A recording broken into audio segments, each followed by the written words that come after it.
નમો લોહે સૌહરિહંતાણમ નમો લોહે સૌહરિદાનમ નમો લોહે સૌઆયર્યાણમ નમો લોહે સૌજ્યાયણમ નમો લોહે સૌત્રિકાવતી શ્રાવણમ ઓમકારમેન્દુ સંયુક્ત નિત્યમ જયંતિ યોગિન કામદમોક્ષદો તે ઓંકારાય નમો નમઃ મંગલમ ભગવાન મંગલમ ગૌતમોર્મિ મંગલમ કુંકુંદારી વિજેન્દ્રમો સુમંગલમ નમઃ સમરિસારાય સ્વાનુભૂત્યા ચકાસ્તે સ્વભાવાય ભવાય સર્વમાં વિભાવ નિયુત નિરાકાર.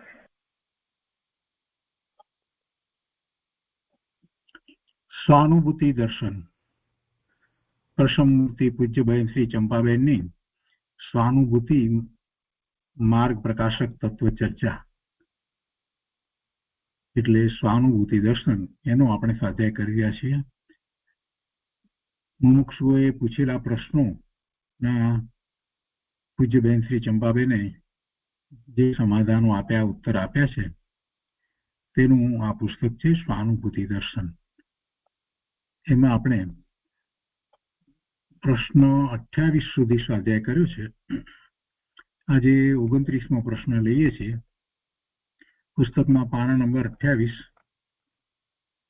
28મો પ્રશ્ન પૂરો થયા પછીથી પ્રશ્ન છે, વિશેષ શાસ્ત્ર અભ્યાસ ન હોય તો પણ આત્માની પ્રાપ્તિ થઈ શકે? વિશેષ શાસ્ત્ર અભ્યાસ ન હોય તો પણ આત્માની પ્રાપ્તિ થઈ શકે? પૂજ્યબેનશ્રીએ જવાબ આપ્યો છે કે શિવભૂતિ મુનિને ગુરુએ મા તુષ મા ઋષ એમ કહ્યું,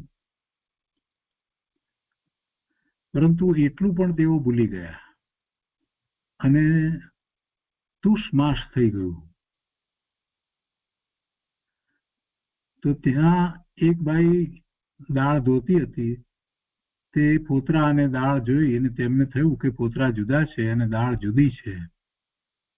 અને તે ઉપરથી યાદ આવ્યું કે મારા ગુરુએ એમ કહ્યું છે કે આત્મા જુદો છે અને શરીર, વિભાવ, રાગ, દ્વેષ આદિ જુદા છે. આ રીતે મારો સ્વભાવ જુદો છે એમ પ્રયોજનભૂત ગ્રહણ કરી લીધું અને અંતરમાં ઉતરી ગયા. હું બધાથી જુદો છું, ભિન્ન છું. એમાં બીજી બધી વાત તો પોતાથી ઘણી દૂર રહી, પણ જે શરીર અને આ પોતાની જ પર્યાયમાં થતા વિભાવ, રાગ, દ્વેષ એ બધાથી પોતે જુદો છે. એ રીતે મારો સ્વભાવ જુદો છે એમ પ્રયોજનભૂત વાત શ્રી ભૂતિ મુનિએ ગ્રહણ કરી લીધી અને એમાં જે અંતરમાં ઉતરી ગયા. એટલે બહેનશ્રી કહે છે કે આમ વધારે શાસ્ત્ર અભ્યાસની જરૂર નથી, પણ અંદરની લગ્ની, અંદરનો પુરુષાર્થ અને રુચિની જરૂર છે. તે યથાર્થ સમજે તો થાય અને આત્માનું અસ્તિત્વ ગ્રહણ કરે તો થાય. એક વાત એ પણ છે કે જેમને બહુ શાસ્ત્રનો અભ્યાસ નથી હોતો અને સમ્યક તો પ્રગટ કરે છે, તો એમને આ ભાવમાં એવો શાસ્ત્રનો વિશેષ અભ્યાસ ન હોય એમ બને.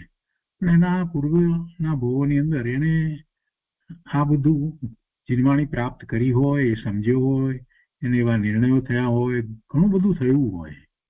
એવા જીવને પછી જે ભાવમાં સમ્યક દર્શન થાય એ ભાવમાં કદાચ એવું બને કે એને શાસ્ત્ર અભ્યાસ વગેરે ન હોય, કેમ કે તિર્યંતને પણ થાય છે સમ્યક દર્શન, નારકીને પણ થાય છે, તો ક્યાં શાસ્ત્ર અભ્યાસ છે ત્યાં? પણ એનો અર્થ એવો નથી કે ક્યારેય પહેલા શાસ્ત્ર અભ્યાસ ન હતો, ક્યારેય શાસ્ત્ર અભ્યાસ કર્યો જ ન હોય, આત્માની વાતને જાણી જ ન હોય અને સીધું બસ હું આ બધાથી જુદો એટલે એમ કરતા સમ્યક દર્શન થઈ જાય, એમ બને નહીં. અને વસ્તુ સ્વરૂપને વધારે સ્પષ્ટ કરવા માટે, એની રુચિ થવા માટે શાસ્ત્ર અભ્યાસ ખૂબ જરૂરી છે.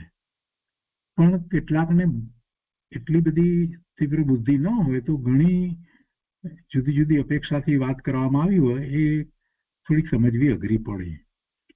અમુક નહીંથી આ કથન આમ છે, બીજી જગ્યાએ બીજા શાસ્ત્રમાં અમુક નહીંથી આમ છે, આ છે, આ બધી વાતો અમુક રીતે સમજાવતા હોય તો કેટલાકને બધી વાત ન પણ સમજાય, તો એમાં એમણે નાસીપાસ થવાની જરૂર નથી. મૂળભૂત વાતોને એમણે સમજવી જોઈએ એમ કહેવાનો આશય છે.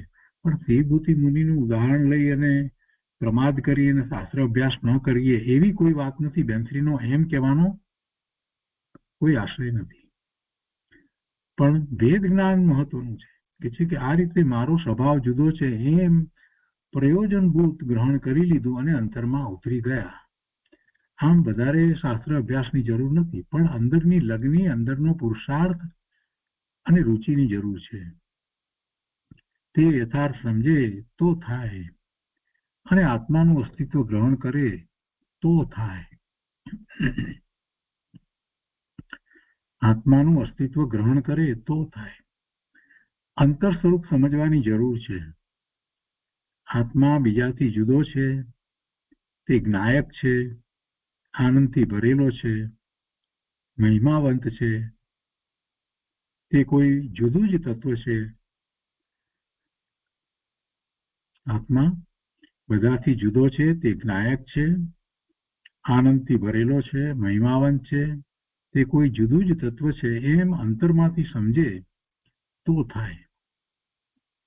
જીનેન્દ્ર દેવે પૂર્ણતા કેમ કરી, ગુરુ કેવી રીતે સાધના કરી રહ્યા છે, શાસ્ત્રમાં શું વાત આવે છે, સમજાવનાર ગુરુ શું કરી રહ્યા છે, શું માર્ગ બતાવી રહ્યા છે, તે પોતે ગ્રહણ કરે. આ બધું એને સમજીને ગ્રહણ કરવાનું છે. પ્રયોજનભૂત મૂળભૂત વાત ગ્રહણ કરે તો પમાય તેવું છે. વિશેષ શાસ્ત્ર અભ્યાસ કરે તો જ પમાય એમ નથી. દિવસ અને રાત લગ્ની લાગવી જોઈએ. બહારની રુચિ અને રસ હોય તો આ ન થાય. એટલે બહારની રુચિ અને બહારનો રસ જે છે એ છૂટવો જરૂરી છે, અને એના સ્થાને આત્માનો રસ લાગવો જોઈએ. આ બહારનું બધું અંતરમાં નિરસ લાગે, બહારનું બધું અંતરમાં નિરસ લાગે, અર્થાત અંતરમાંથી તેનો બધો રસ છૂટી જાય. એટલે ઇન્દ્રિયના વિષયો જે છે એમાં એને રસ પડે નહીં. બહારમાં કંઈક કરું એવો કરતા ભાવ જે છે એ પણ છૂટી જાય. પરનું પોતે કરતા થઈ શકતો નથી એવો પાકો નિર્ણય કરે તો પછી તેની મહિમા છૂટી જાય, અને બહારમાં સર્વ પ્રકારે બહારનો બધો જ મહિમા છૂટી જાય તો પછી એ સ્વ તરફ વળે, એટલે આત્મપ્રાપ્તિ થાય. રસ એક આત્માનો લાગે, બીજી મહિમા છૂટી જાય. તથા સંસાર મહિમાવંત નથી, પણ મહિમાવંત મારો આત્મા જ છે એવું અંતરમાંથી લાગે તો થાય. મહિમાવંત મારો આત્મા જ છે, બીજું કાંઈ મહિમાવંત નથી એમ અંતરમાંથી લાગે તો જ થાય. એ સિવાય વાત બને એમ નથી. સમ્યક્તના પુરુષાર્થની આખી વાત છે ને, તો ચિંતન કેવા પ્રકારનું હોવું જોઈએ એ માટેની કેટલીક મહત્વની કડી અહીંયાથી આપણને પ્રાપ્ત થાય છે. બેનશ્રીબેને જે વિસ્તાર કર્યો છે, સમજાવ્યું છે, એમાંથી કે છે કે મહિમાવંત મારો આત્મા જ છે એવું અંતરમાંથી લાગે તો થાય. એ સિવાય સંસારમાં બીજું કાંઈ મહિમાવંત નથી. મૂળ પ્રયોજનભૂત આત્માના સ્વભાવને ઓળખે, એટલે કે મારા દ્રવ્ય ગુણ પર્યાય શું છે, એમ મૂળ પ્રયોજનભૂત સ્વરૂપ સમજે તો આત્મા પમાય. તેના પુરુષાર્થમાં ખામી છે, પણ અંદરની ખરી લગ્ની લાગે તો વારે વારે પુરુષાર્થ કરે. પુરુષાર્થની ખામી તીવ્ર રુચિ દ્વારા, લગ્ની દ્વારા એ પુરુષાર્થની ખામી એ દૂર કરી શકાય. એવી લગ્ની લાગી હોય, તીવ્ર રુચિ થઈ હોય એટલે પુરુષાર્થ ઉપડ્યા વિના રહે જ નહીં.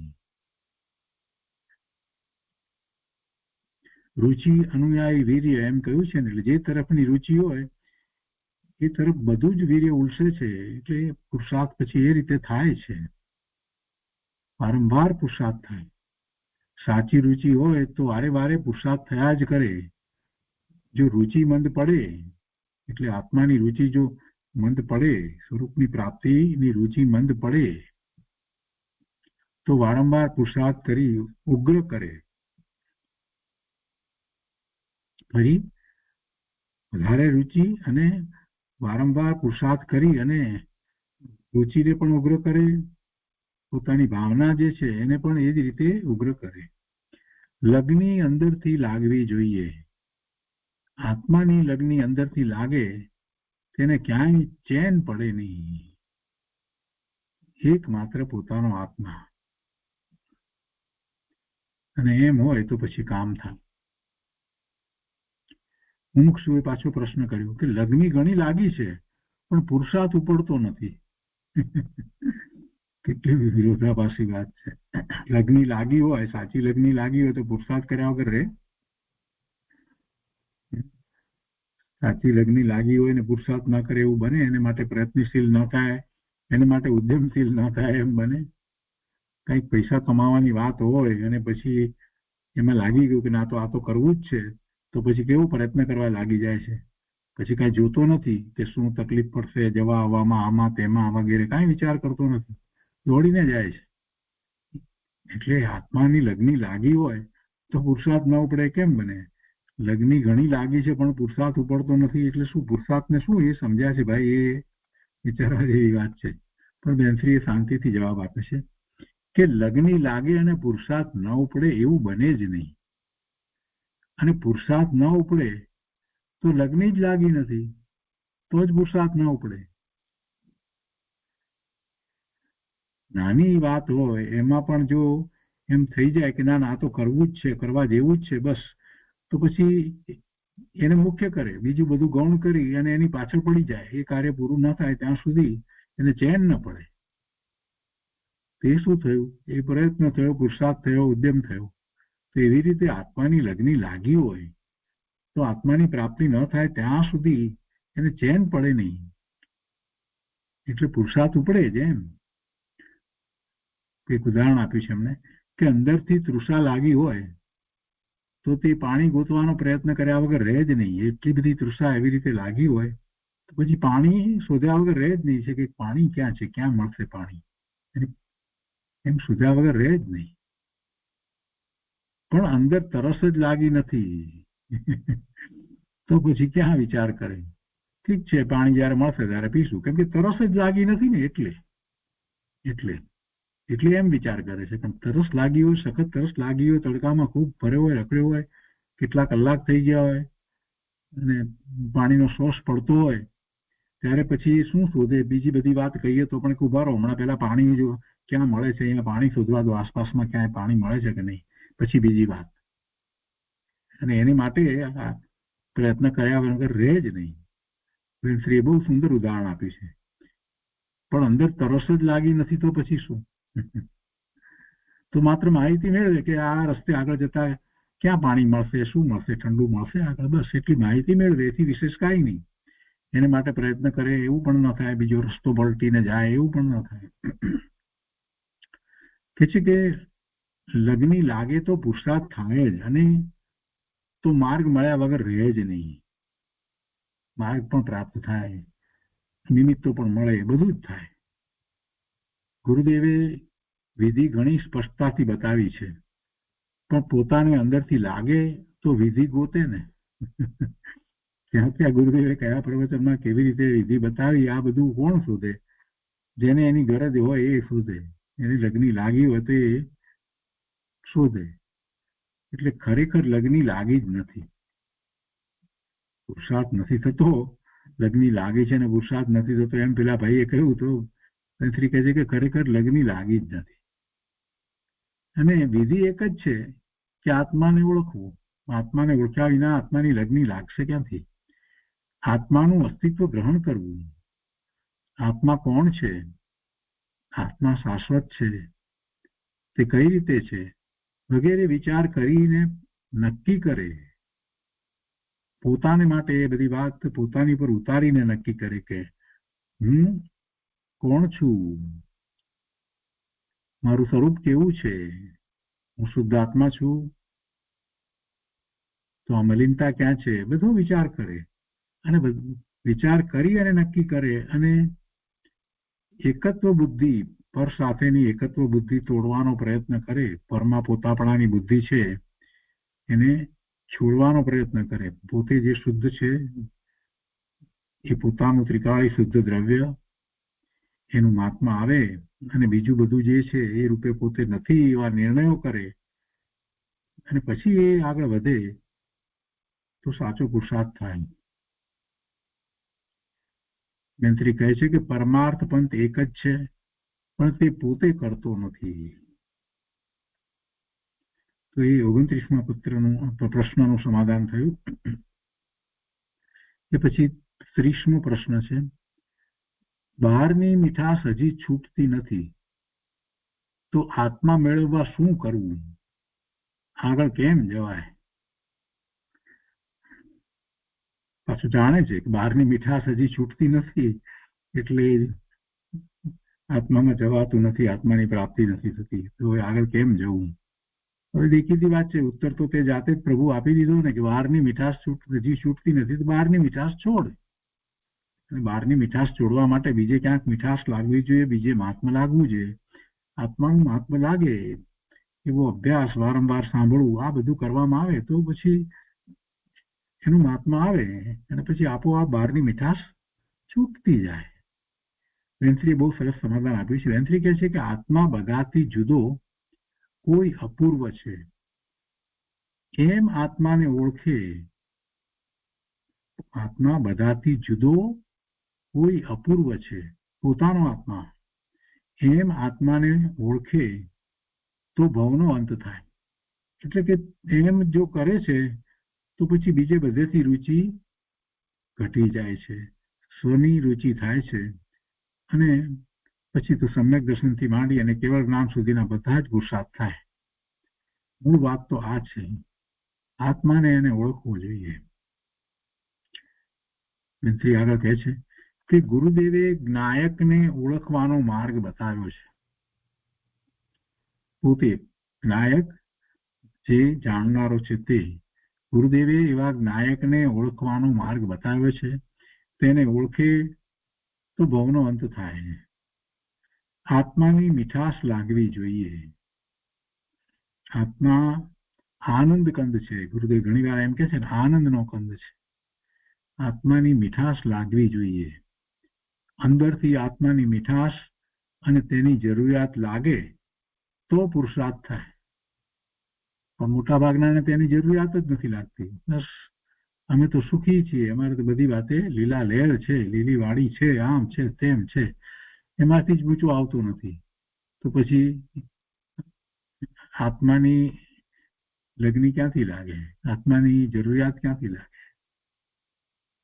આત્માની મીઠાશ લાગતી નથી અને બહારની મીઠાશ લાગે છે તો પછી બહારનું મળે છે. અને જો આત્માની મીઠાશ લાગે છે તો આત્મા મળે છે.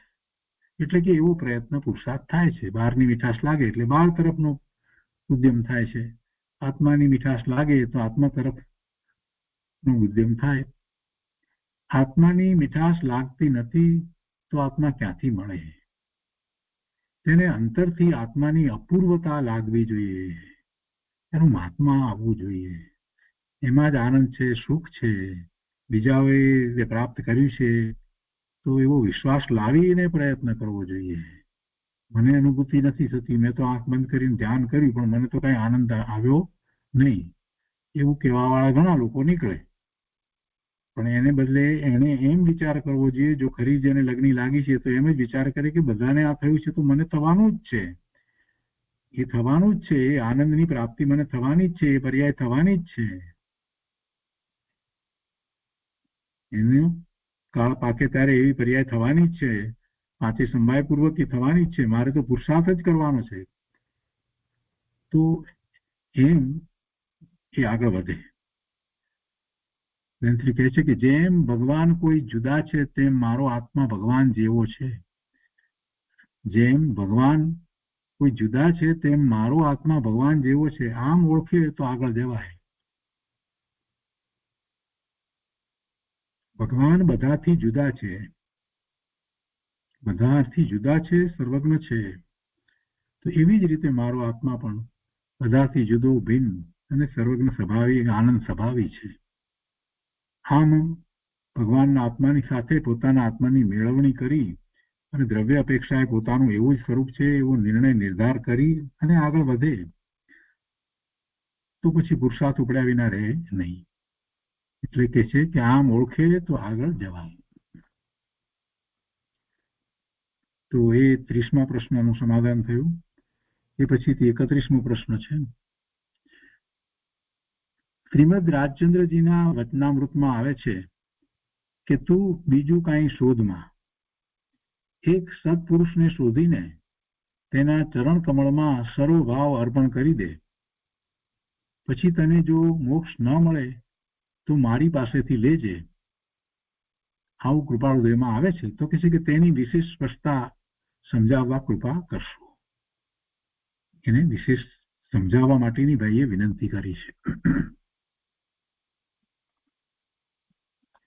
સમાધાન આપતા કહે છે બેનશ્રી કે તત્વને જેણે ગ્રહણ કર્યું છે, સ્વાનુભૂતિ જેણે પ્રગટ કરી છે, માર્ગ જેણે પ્રગટ કર્યો છે અને જેઓ માર્ગને જાણે છે એવા એક સત્પુરુષને ગોત, એવા સત્પુરુષને શોધ. કેવા સત્પુરુષ છે? જેમણે તત્વને ગ્રહણ કર્યું છે, સ્વાનુભૂતિ પ્રગટ કરી છે, માર્ગ જેણે પ્રગટ કર્યો છે અને જેઓ માર્ગને જાણે છે એવા એક સત્પુરુષને ગોત. તેઓ તને બધું કહેશે. તને અંતરથી કાંઈ સમજાતું નથી તો સત્પુરુષને શોધ અને પછી સત્પુરુષ જે બધું કહે છે તો તેનો આશય ગ્રહણ કરી લે. જે કહે છે એમાંથી એનો આશય ગ્રહણ કરે. કઈ રીતે સત્પુરુષ કહે છે, એમનો જે કહેવાનો આશય છે એને ગ્રહણ કરવો જોઈએ. એ આશયને કેટલાક લોકો ગ્રહણ નથી કરતા અને બીજી બધી વાત જે છે એની ચર્ચાઓ કર્યા કરે છે. પણ કહેવાનો આશય શું છે એને સમજી અને એને ગ્રહણ કરવો જોઈએ કે આ છે તો આ જ મારે કરવાનું છે. આશય ગ્રહણ ન કરે ને સ્વાધ્યાય કર્યા કરે તો શું એનો લાભ? સ્વાધ્યાય કર્યા કરે, ગુરુદાના પ્રવચન પણ સાંભળે, પણ એમાં એમનો જે કહેવાનો આશય છે એ આશયને પકડે નહીં અને એને માટે જે કરવું પડે એ કંઈ કરે જ નહીં તો કાંઈ લાભ નથી. ઠીક છે, સામાન્ય બીજા ભણતર કર્યા એવી રીતે આ પણ એક વિષય ભણતરનો થયો. જેમ ડૉક્ટર થાય છે તો મેડિકલના વિષયો ભણ્યો છે, એન્જિનિયર થાય છે તો એના વિષયો ભણ્યો છે, કોમર્સનો ગ્રેજ્યુએટ થયો છે તો એકાઉન્ટ વગેરેના એના વિષયો ભણ્યો છે.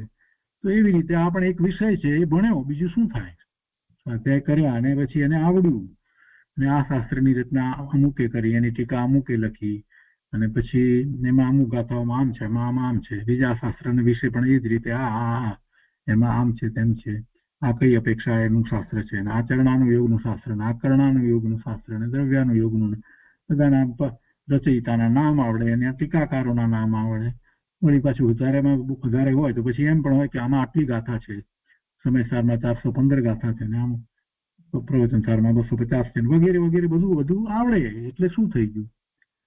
અને કોઈની પાસે વાત એનો વિષય નીકળે તો એ પણ એમાંથી બે વાત બોલી શકે. તો એમાં આશય તો પકડ્યો નહીં. સ્વાધ્યાય કર્યો, વર્ષો સુધી અભ્યાસ કર્યો, પણ આશય તો પકડ્યો નહીં.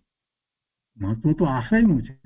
સ્વાધ્યાય આપણે કરીએ અને એમાંથી જે પરમાર્થભૂત વાત જે છે એને ન પકડીએ અને આચાર્ય ભગવાનનો જે કહેવાનો આશય છે એ આશય આપણે પકડી અને એ આશયને સિદ્ધ કરવા માટે પ્રયત્ન ના કરીએ ને આમ અભ્યાસ કર્યા જ જઈએ તો એથી શું લાભ થવાનો છે? એટલે બેનશ્રી એક સરસ શબ્દ અહીંયા મૂકી દીધો છે કે સત્પુરુષને શોધ અને પછી સત્પુરુષ જે બધું કહે છે તેનો આશય ગ્રહણ કરી લે. બધું જે કહે છે તને યાદ ન રહે તો કઈ નહીં, પણ એનો આશય ગ્રહણ કરી લે. હવે બીજી વાત કહે છે કે મોક્ષ મારી પાસેથી લેજે, એટલે કે તને મોક્ષ મળવાનો જ છે એમ કહેવાનો આશય છે. કૃપાળુદેવ કઈ મોક્ષ આપતા નથી, કૃપાળુદેવને ખબર છે, પણ એમનો કહેવાનો આશય એવો છે કે તું જો આ બધું કરે તો જરૂરથી તને મોક્ષ મળશે. એટલે કે છે કે મોક્ષ મારી પાસેથી લેજે, એટલે કે તને મોક્ષ મળવાનો જ છે. સત્પુરુષને તે ગ્રહણ કર્યા અને ઓળખ્યા તો તને માર્ગ મળવાનો જ છે. મોક્ષનો માર્ગ તને પ્રાપ્ત થશે જ, અને મોક્ષ પ્રગટ થવાનો જ છે. માટે મોક્ષ ન મળે તો મારી પાસેથી લેજે, તેનો અર્થ એ છે કે તને મોક્ષ મળવાનો જ છે. તો દ્રઢતા કરીને વાત કરી છે કે મારી પાસેથી લેજે, એટલે કૃપાળુદેવ એમ કઈ મોક્ષ બધાને આપવા બેઠા છે તો પછી બધા એમ જ કે મને નથી મળતો, હવે આપો કૃપાળુદેવ. હે કૃપાળુદેવે જે કહ્યું છે એનો અર્થ તો બરાબર સાચી રીતે સમજવો જોઈએ ને, કહેવાનો આશય તો સમજવો જોઈએ ને. આગળ કહે છે કે અનંત કાળથી સમ્યક દર્શન પ્રાપ્ત થયું નથી. આ જીવને અનંત કાળથી સમ્યક દર્શન પ્રાપ્ત થયું નથી, તો તેને દેવ શાસ્ત્રો કે ગુરુ મળે અને પોતાનું ઉપાદાન તૈયાર હોય તો સમ્યક દર્શન પ્રાપ્ત થાય. પોતાનું ઉપાદાન તૈયાર હોય એટલે બધી રીતે પાંચે સંભાયપૂર્વક બધું જ હોય તો પછી સમ્યક દર્શન પ્રાપ્ત થાય. તો એવો નિમિત્ત ઉપાદાનનો સંબંધ છે. ઉપાદાન તૈયાર હોય તો નિમિત્ત પણ એવા મળી જાય. અંતરથી દેશના લબ્ધિ પ્રગટ થાય એટલે અવશ્ય સમ્યક દર્શન પ્રાપ્ત થવું. દેશના લબ્ધિ અંતરથી પ્રગટ થવી, એમ નહીં કે આ બધું શાસ્ત્ર ની વાત સાંભળવા મળે છે, સમજવા મળે છે એટલે દેશના લબ્ધિ થઈ ગઈ, એમ નહીં. અંતરથી દેશના લબ્ધિ પ્રાપ્ત થાય એટલે કે એ દેશના પોતાને હૃદયમાં ઉતરી જાય, એમ જ છે એવા નિર્ણયો થઈ જાય તો પછી એમાં જ એ આગળ વધે તો સમ્યક દર્શન પ્રાપ્ત થાય. સમ્યક દર્શન થાય છે પોતાના ઉપાદાનથી, પણ નિમિત્ત સાથે એવો સંબંધ હોય છે. એટલે અહીંયા તો સત્પુરુષની વાત લીધી છે, એ નિમિત્ત બતાવ્યું છે ને, એની વાત કરવી છે. એટલે પોતાના ઉપાદાનથી થાય છે પણ નિમિત્ત સાથે હોય એવો સંબંધ હોય છે. માટે તું એક સત્પુરુષની ગોત, તેમાં તને બધું જ મળી રહેશે. એ ઉત્કૃષ્ટ નિમિત્ત છે. સત્પુરુષ છે તે થાય છે તો પોતાના ઉપાદાન કારણથી, એટલે પોતાના નો એવો સમ્યક દર્શન પ્રગટ કરવાનો પોતાનો સ્વભાવ છે એટલે થશે, અને એમાં એનો પુરુષાર્થ છે. સત્પુરુષ તને મળે અને માર્ગ પ્રાપ્ત થાય એ ન થાય એમ બને નહીં. એટલે એમ કેવું છે કે સત્પુરુષ તને મળે અને માર્ગ પ્રાપ્ત થયા વિના રહે તેવું બનતું નહીં, એવું બનતું નથી. એટલે કે માર્ગ અવશ્ય પ્રાપ્ત થાય, અવશ્ય માર્ગ પ્રાપ્ત થાય. કારણ કે સત્પુરુષ પ્રત્યે તને ભક્તિ અને અર્પણતા આવી છે તથા તે સત્પુરુષને ઓળખ્યા છે તો તને આત્મા ઓળખાયા વગર રહેશે જ નહીં. કે સત્પુરુષની ભક્તિ એટલે શું, અર્પણતા એટલે શું. જેમ સત્પુરુષ જ્ઞાની જે કહે છે એમાં પૂરેપૂરો વિશ્વાસ હોય અને એ જે વાત જે કહેવામાં આવી છે એને એ આશયપૂર્વક પોતે સમજે ને સ્વીકારે તો જ એમના પ્રત્યે ભક્તિ થાય ને, નહીં તો ક્યાંથી ભક્તિ થાય ને અર્પણતા થાય. એટલે જયારે સત્પુરુષની વાતને જો એને સ્વીકારી લીધી અને એનું જ મહાત્મા અને એ જ વાત અંતરમાં રમવા માંડે તો છેવટે પછી એ સમ્યક તો પ્રગટ કરે. એટલે એ રીતે કે છે કે તે સત્પુરુષની ભક્તિ અર્પણતા આવી છે તથા તે સત્પુરુષને ઓળખ્યા છે તો તને આત્મા ઓળખાયા વગર રહેશે જ નહીં. આગળ કહે છે કે જે ભગવાનને ઓળખે તે પોતાને ઓળખે અને પોતાને ઓળખે તે ભગવાનને ઓળખે. કેટલી સહેલી વાત કરી દીધી પણ કેટલી ગંભીર વાત છે. જે ભગવાનને ઓળખે તે પોતાને ઓળખે અને પોતાને ઓળખે તે ભગવાનને ઓળખે. આપણે ભગવાનને સાચા અર્થમાં ક્યારે ઓળખી શકીએ? જ્યારે આપણને પોતાના આત્માનું ભાન થાય છે ત્યારે ભગવાન કેવા હશે એનો વિચાર થાય. આપણને અનુભૂતિ થાય ક્ષણવારની ત્યારે આપણને ખ્યાલ આવે છે કે ભગવાન પોતાના સ્વરૂપમાં સ્થિર થઈ ગયા તો એમને કેવો આનંદ હશે. એમ બધી વાત પોતે પોતાનો અનુભવ કરે તો થાય છે.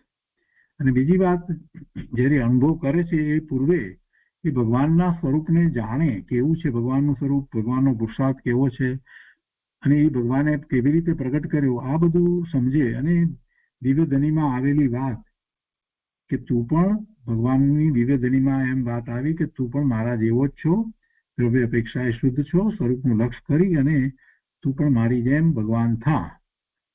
તો એ વાત જે છે એને બરાબર સમજાવી હોય અને ભગવાનના સ્વરૂપને એ સમજે, કેમ કે એના ભગવાન જેવું થવું છે ને, તો એ પછી એવો પુરુષાર્થ કરે એટલે પોતે ભગવાન થાય. એટલે બંને વાત સાથે આ રીતે સંબંધ છે.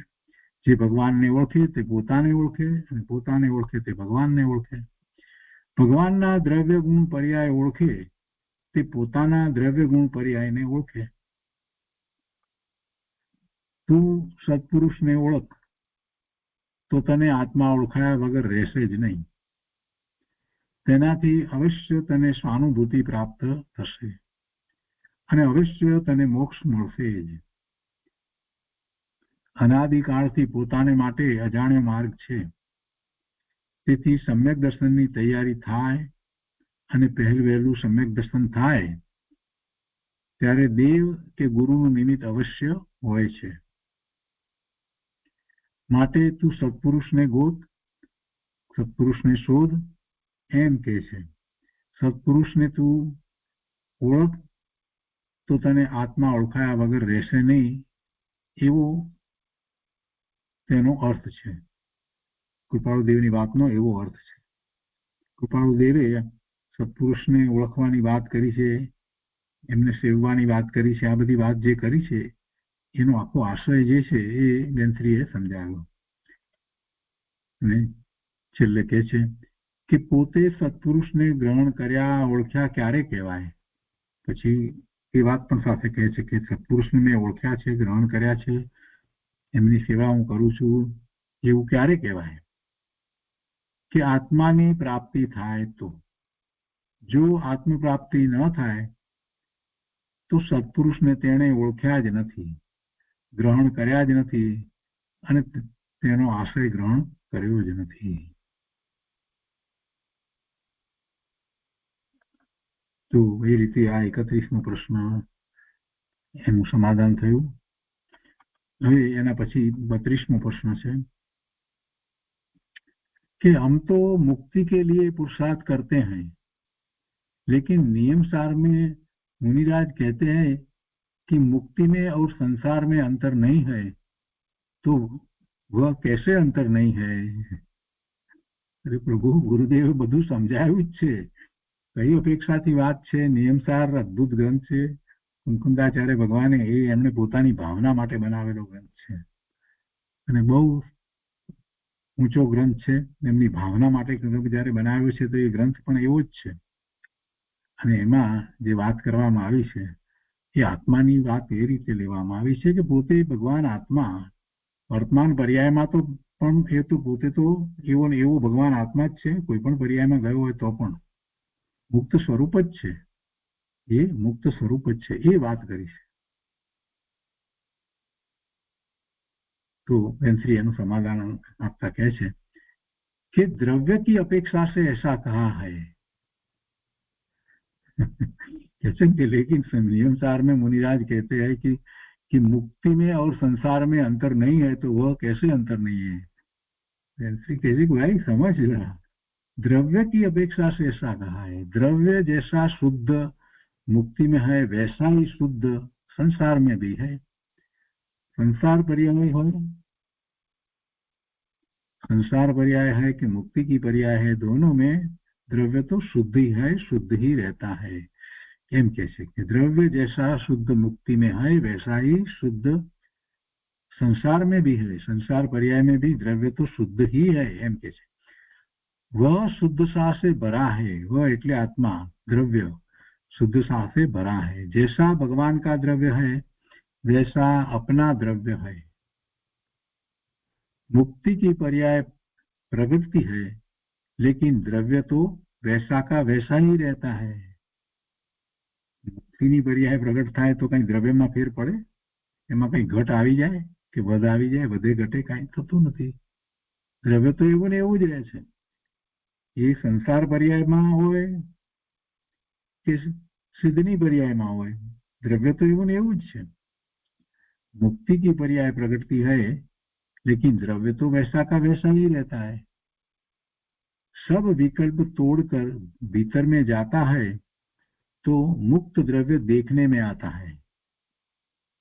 બધા વિકલ્પ છોડી અને નિર્વિકલ્પ થઈને અંતરમાં જાય તો કેવું દ્રવ્ય જે છે એ અનુભવમાં આવે છે ને, એ વાત લીધી છે. सब विकल्प तोड़कर भीतर में जाता है तो मुक्त द्रव्य देखने में आता है. द्रव्य मुक्त ही है, जबकि बंधन और मुक्ति पर्याय में होती है. બંધન અને મોક્ષ ક્યાં છે? તો પર્યાયમાં છે. દ્રવ્યમાં ક્યાં મોક્ષ કે બંધ કાંઈ છે? એટલે એવો કહેવાનો એમાં આશય શકે છે કે द्रव्य मुक्त ही है, जबकि बंधन और मुक्ति पर्याय में होती है, ऐसा कहते हैं. तो पुरुषार्थ नहीं करना ऐसा अर्थ नहीं है. फिलहाल हम पूछू कि मुक्ति में और संसार में अंतर नहीं है એમ કહ્યું નિયમ સારમાં તો શું એમ? તો એટલે કે પુરુષાર્થ નહીં કરવો એમ નથી. શું કહે છે? ऐसा कहते हैं तो पुरुषार्थ नहीं करना ऐसा अर्थ नहीं है. द्रव्य तरफ देखो तो मुक्त स्वरूप ही देखने में आता है.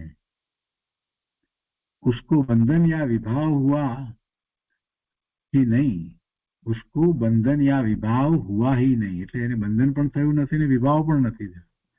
એને દ્રવ્યને પોતાનું દ્રવ્ય. यदि द्रव्य में विभाव हो तो कभी छूटे ही नहीं. विभाव ही स्वभाव हो जाए, अर्थात यदि विभाव भीतर में चला जाए तो वह स्वभाव हो जाए. तो પછી સ્વભાવ એવો વિભાવ વાળો થઈ જાય, એવું તો બનતું નથી. लेकिन विभाव भीतर में है ही नहीं. विभाव भीतर में है ही नहीं. કોઈ ગુણ એવા નથી કે જેથી કરી અને એને વિભાવ થાય. અને વિભાવ તો પર્યાયમાં થયો તો એ વિભાવ એ અંદર દ્રવ્યમાં કઈ જતો નથી, પ્રવેશ પામતો નથી. ગમે તેવી મલિન પર્યાય થાય તો પણ એ કેટલાય કાળ સુધી એવી મલિન પર્યાય જીવની થયા કરે તો પણ એ મલિનતા દ્રવ્યમાં જતી નથી.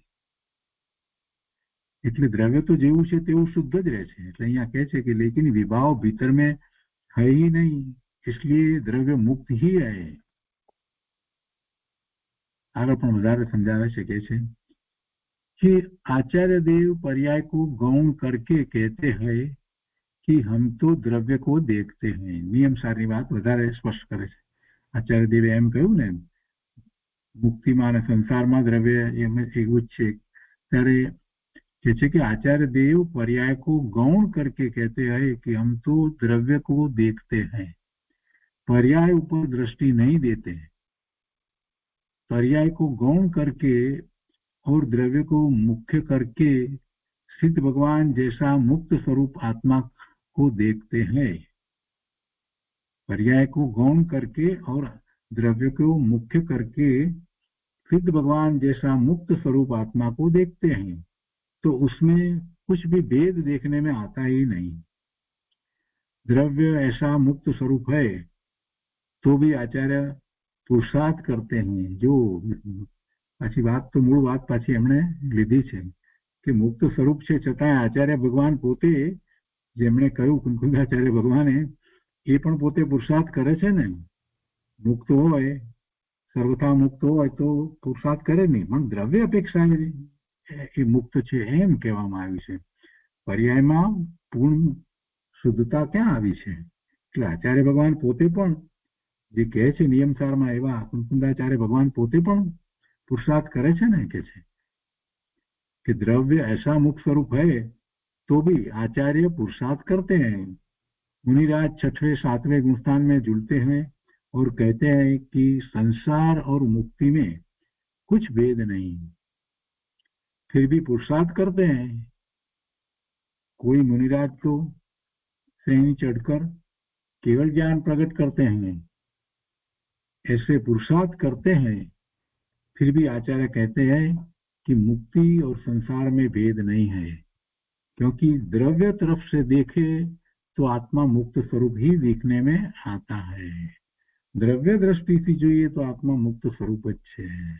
અને આ વાત કૃપાળુ દેવે પણ કરી છે કે મોક્ષ સમજાય છે, મોક્ષ આત્મા તો મોક્ષ સ્વરૂપ જ છે, એટલે એમણે પણ એ વાત એ રીતે લીધી છે.